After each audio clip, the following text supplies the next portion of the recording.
Mega parents teachers సమావేశంలో పాల్గొన్న Gannavaram MLA ప్రభుత్వ విప్ యార్లగడ్డ వెంకట్రావు. విజయవాడ రూరల్ మండలం నిడమానూరు జిల్లా పరిషత్ ఉన్నత పాఠశాలలో ఘనంగా జరిగిన మెగా పేరెంట్ టీచర్స్ ఆత్మీయ సమావేశం. మెగా పేరెంట్స్ టీచర్ ఆత్మీయ సమావేశంలో ముఖ్య అతిథిగా పాల్గొన్న గన్నవరం నియోజకవర్గ ఎమ్మెల్యే ప్రభుత్వ విప్ యార్లగడ్డ వెంకట్రావు. యార్లగడ్డ వెంకట్రావుకు ఘన స్వాగతం పలికిన పాఠశాల ఎన్సీసీ విద్యార్థులు, టీచర్స్ మరియు తల్లిదండ్రులు.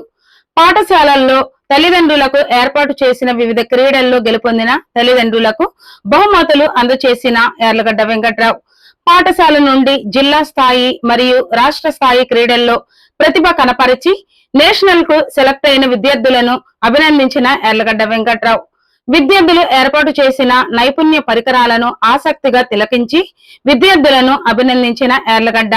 ఈ సందర్భంగా ఎమ్మెల్యే యార్లగడ్డ వెంకట్రావు మాట్లాడుతూ, జిల్లాలోని బెస్ట్ స్కూల్ గా ఈ పాఠశాల ఉండడం చాలా సంతోషకరం. పాఠశాల అభివృద్ధికి నా వంతు ప్రయత్నంగా ఉన్న సమస్యలు పరిష్కరిస్తా.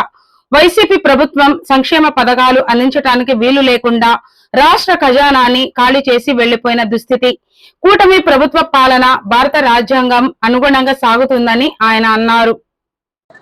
ఈరోజు ప్రభుత్వం రాష్ట్ర వ్యాప్తంగా ప్రతి ఊరు వాడ స్కూల్స్ లో ఏర్పాటు చేసిన పేరెంట్స్ టీచర్స్ మీటింగ్ డే సందర్భంగా నా నియోజకవర్గంలో ఉన్న నిడమానూరు గ్రామం జిల్లా పరిషత్ హై స్కూల్లో ఈ కార్యక్రమాన్ని నన్ను ఆహ్వానించిన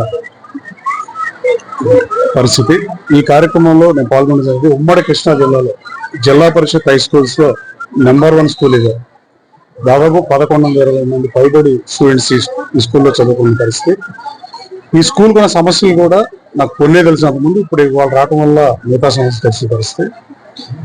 ముఖ్యంగా ఈ కార్యక్రమం ఏర్పాటు చేసినందుకు విద్యాశాఖ మంత్రి లోకేష్ బాబు ధన్యవాదాలు తెలియజేస్తూ, ప్రైవేట్ స్కూల్స్ లో ఉన్న దీన్ని ఎప్పుడో తీసుకోవాల్సిన కార్యక్రమం ఇది, చాలా లేట్ అయింది.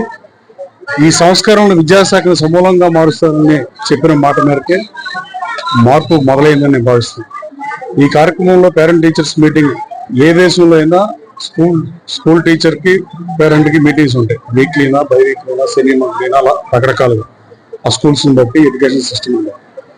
ఆ కార్యక్రమం తీసుకొచ్చినందుకు విద్యాశాఖ మంత్రి అభినందిస్తూ, అలాగే విద్యాశాఖ మంత్రి గారు తన శాఖ దీంతో పాటు యువతకు ఉపాధి అవకాశాల లక్ష్యంగా 20 లక్షల మందికి ఉద్యోగాలు ఇప్పిస్తామని చెప్పి ఏదైతే మేనిఫెస్టోలో పెట్టారో దానికోసం కూడా పనిచేసే పరిస్థితి.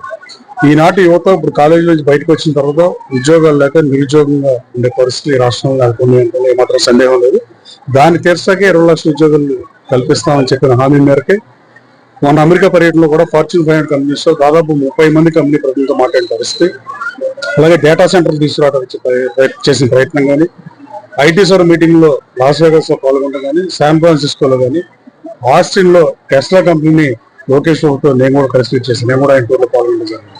అలాగే ఈ గ్రామంలో జన్మభూమి స్ఫూర్తితో గతం నుంచి ప్రజాప్రభుత్వాలు ఏర్పడిన భూములు 55-52 ఎప్పటి నుంచి అయినా జమీందారులు కానీ, రాచరకూరులప్పుడు రాజులు కానీ ఈ స్కూల్స్ కానీ, కాలేజీలు కానీ, బిల్డింగ్లు కానీ, స్థలాలు కానీ, పొలాలు కానీ ఇచ్చిన పరిస్థితి. అది రాను రాను జమీందారులు వాళ్ళు ఇచ్చారు తప్ప ఇప్పుడు corporate social responsibility fund CSR కానీ, సిజిఎఫ్ కానీ ఏ కంపెనీ అయినా విద్యాశాఖ మీద పెడితే బాగుంటుందని నేను భావిస్తున్నాను. ముఖ్యమంత్రి గారి దృష్టి కూడా తీసుకెళ్తాను. కేడీసీసీ బ్యాంక్ నేను చైర్మన్ గా రాకముందు 15 కోట్లు అమ్ముండని నేను 80 కోట్లు తీసుకెళ్లే సంవత్సరాలు. సిజిఎఫ్ అంటే 8 కోట్లు ఉంది. దానికి మొన్న సింగనగర్ లో స్కూల్స్ మునిగిపోతే అలా కంప్యూటర్ కొనిపెట్టమని ఇప్పుడున్న జేసీ గారిని అడిగితే కేటాయించిన పరిస్థితి.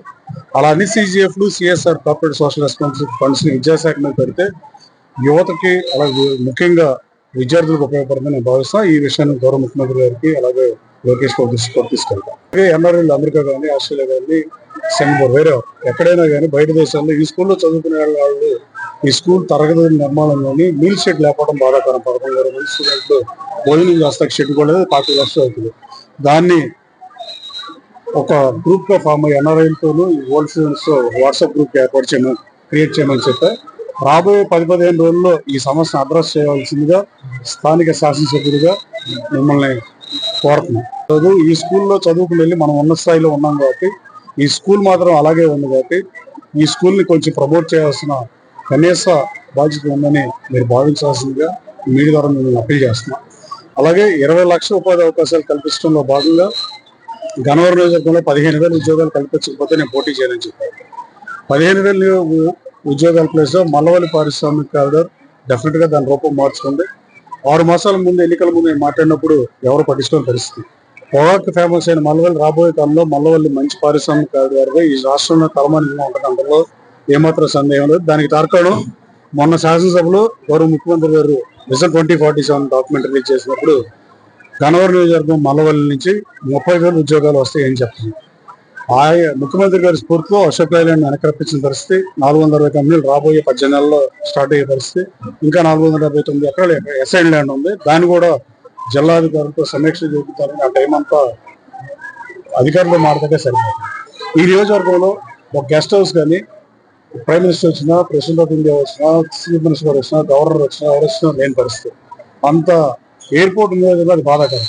ఎయిర్పోర్ట్ నియోజకవర్గంలో 30 బెడ్ హాస్పిటల్ ఉండడం అది కూడా బాధాకరమైన విషయం. ఈ రెండు చేయడం ప్రభుత్వాన్ని కోరా. అలాగే ఇంటర్నేషనల్ కన్వెన్షన్ లాగా ఎయిర్పోర్ట్ ఎదురుగా 15 ఎకరాలు నేను కాపాడే గతంలో దాంట్లో కన్వెన్షన్ సెంటర్ గెస్ట్ హౌస్ ఏర్పాటు చేయడం కోరా. ఇక్కడ రూరల్ మండలంలో కూడా ఎండిఓతో మాట్లాడినా. ఎన్టీఆర్ గారి చార్జీ పక్కన ఇరిగేషన్ లో ఉండే పక్కన అక్కడ కోల్ ఇండియా వాళ్ళు ఒక కార్పొరేషన్ 12 కోట్ల రూపాయల స్కిల్ డెవలప్మెంట్ సెంటర్ కి సిఎస్ఆర్ ఫండ్ ఇస్తాను. ఆ సిఎస్ఆర్ ఫండ్ పోకుండా ఉండడానికి ల్యాండ్ ఐడెంటిఫై చేసే కానీ ప్రభుత్వం నుంచి 3 కోట్ల రూపాయలు శాంక్షన్ చేపిస్తే మంచి స్కిల్ డెవలప్మెంట్ సెంటర్ ఈ రాష్ట్రంలోనే మంచి స్కిల్ డెవలప్మెంట్ సెంటర్ ఎన్కేపోవడం రాబోతుంది. అది ప్రభుత్వ అధికారులతో సమన్వయం చేస్తున్నా. అది రూపు చెందాలని మనస్ఫూర్తిగా అభిలషిస్తున్నా. రాబోయే కాలంలో ఏదో ఒక శాఖ నుంచి నిధులు డైవర్ట్ చేసైనా ఈ స్కిల్ డెవలప్మెంట్ సెంటర్లు ఎన్కేపోవడం ఏర్పాటు చేస్తుంది. కనీసం ప్రభుత్వ అధికారులతో సమావేశం ఏర్పాటు చేద్దామంటే ఒక కాన్ఫరెన్స్ రూమ్ కూడా లేని పరిస్థితిలో ఈ నియోజకవర్గాన్ని ఇక్కడ వదిలేయటం బాధాకరం. నేను విమర్శ చేయడం చోట్ల ఇది కఠోరమైన నిజం. అలాగే రాబోయే కాలంలో ఈ స్కూల్స్ ప్రమాణాలు పెరిగితే నేను బలంగా నమ్ముతున్నా. గతంలో రోడ్లు పూడ్చే కార్యక్రమాన్ని భారతదేశంలో 29 రాష్ట్రాల్లో జమ్మూ కాశ్మీర్ వరకు ఏ రాష్ట్రంలో ఇటువంటి దిక్కుమాలిన పరిస్థితి లేదు. రోడ్లు వేయటం మాత్రం ఉంచి ఉన్న రాష్ట్రాన్ని గాడిలో పెట్టడానికి నిరంతరం రాష్ట్ర ముఖ్యమంత్రి ఎన్డీఏ ప్రభుత్వం పనిచేస్తుంది. ఇంకా ఇంతకన్నా ఏం ఆశిస్తారు? ఖజానా ఖాళీగా పెట్టుకుంటారు అంటే రాజ్యాంగానికి కట్టుబడి పరిపాలన చేయాలి. గత ప్రభుత్వం ఆ దేశంలో లేదు. మీకే ఎన్టీ రామారావు గారు స్త్రీలకు ఆస్తిగా ఒక సమానత్వం ఇచ్చారు. అంబేద్కర్ గారు ఇద్దాం అనుకుంటే 1952లో హిందూ యాక్ట్ బిల్ లోక్సభలో వేగిపోయింది. దాంట్లో కూడా హిందూ యాక్ట్ బిల్లో కూడా ఆడవాళ్ళకి ఆస్తిగా సమానత్వం, ఆడవాళ్ళకు కూడా ఆస్తిలో హక్కు ఇవ్వాలని కోరాడు అంబేద్కర్ గారు. దివంగత ఎన్టీ రామారావు గారు 85లో 85 తర్వాత పెళ్ళైన ఆడవాళ్ళందరికీ ఆస్తిలో సమానత్వం అని అడిగారు. మరి రాజ్యాంగం అనుసరించి గత ప్రభుత్వం తీసుకున్న చట్టాన్ని మాజీ ముఖ్యమంత్రి గారు ఫాలో అవుతున్నారు లేదా మరి మాజీ ముఖ్యమంత్రి అడగాల్సి